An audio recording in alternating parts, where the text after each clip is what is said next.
Mula sa simpleng pangarap ng mga magsasaka sa Barangay Iberica, nabuo ang isang kwento ng pagtutulungan at pagbangon. Ito ang Coconut Farmers Agrarian Reform Cooperative, dating Barangay Iberica Cassava Pineapple Producers Association, na ngayon ay patunay na kapag nagkaisa, sabay-sabay aangat ang kabuhayan. Sipag po ng mga kasama kong coconut farmers para po sa pag-unlad po ng aming samahan bilang Coconut Farmers Agrarian Reform Cooperative. Noon, cassava at pinya ang pangunahing produkto ng mga magsasaka dito. Pero tulad ng marami, hinarap din nila ang iba't ibang pagsubok, kakulangan sa puhunan, kagamitan at merkado.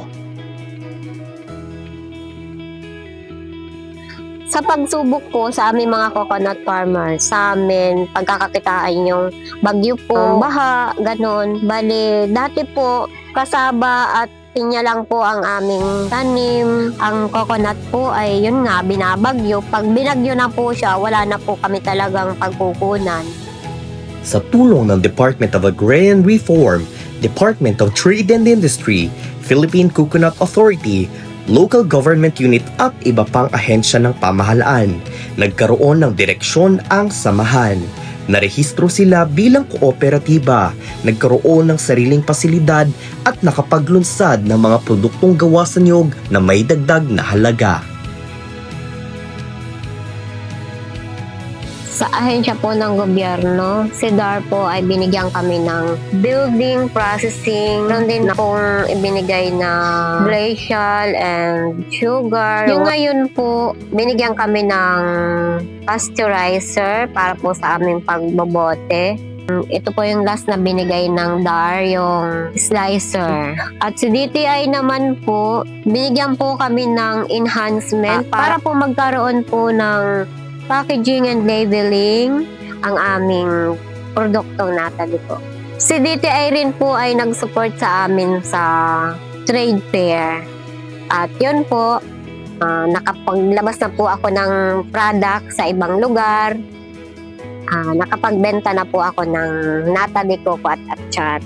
Sana po ay magtuloy-tuloy na po yung support ng mga ahensya para po sa amin. Bali, ito pong pagbabago mula sa association hanggang kooperatiba. Tinanggap po namin kahit medyo hindi kami sigurado na magagampanan namin bilang kooperatiba yung aming samahan. Tinanggap pa rin po namin yon para po sa aking mga kabarangay na nais po naming mabago yung pamumuhay namin. Ngayon, hindi na lamang agricultural products tulad ng kamoteng kahoy, pinya o kopra ang produkto ng Cofarco. Ipinagmamalaki na rin nila ang kanilang sweetened nata de coco at atsarang nata de coco.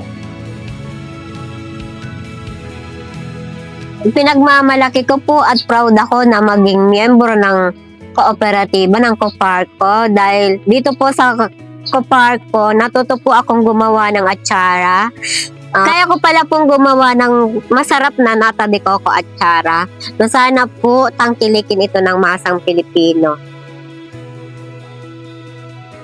Ang Bicolano farmer po ay talagang masipag po. Sumali na po sila sa mga co-op kung saan man po sila naroroon. Sa pagko-co-op po ay dito po natin mararamdaman yung tulong po ng mga ahensya.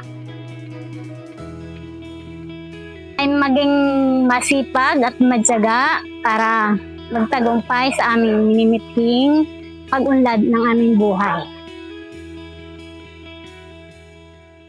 Sa tulong po ng trainings ng Cooperative Development Authority ng DTI, natuto po akong magkaroon ng pag-markup. Natuto rin po ako kung paano ako mag-inventory ng mga products. Ngayon nga po sa kasalukuyan, may regular po akong customer sa mga nata de coco na products po ng aming kooperatiba. Unang-una po sa lahat, ako ay nagpapasalamat sa aming chairman na bilang isang pong agrarian reform beneficiary, ay nayaya po niya akong mag-attend ng kanila weekly field school.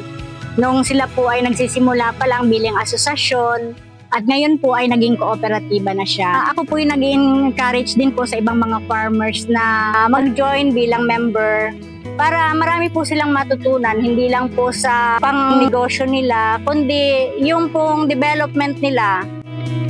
Mas mataas na ang kita at mas maganda na rin ang kalidad ng buhay. Salamat sa suporta ng gobyerno, sa mga lider asin sa mga mag-uugma. Padagos ang higos kan Bicol, padagos ang paglaom.